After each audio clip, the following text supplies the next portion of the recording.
I'm in the Ford F-150 13th generation, and lots of people ask where can they find the auxiliary port, auxiliary input. And in 2016 and 2017 model years, you actually had the auxiliary input in these cars.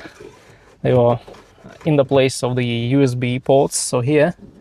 But as you see, in my case, it's 2018, and I don't have the auxiliary port. I have two USB ports.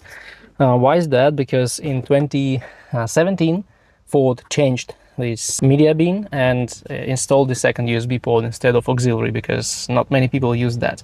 But if you still need auxiliary, you can buy, you can install actually the older port assembly, and it will have auxiliary port.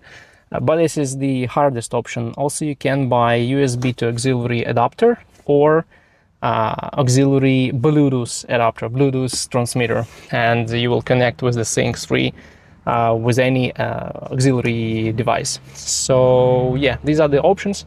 And after 2017, Ford F-150 didn't have auxiliary inputs.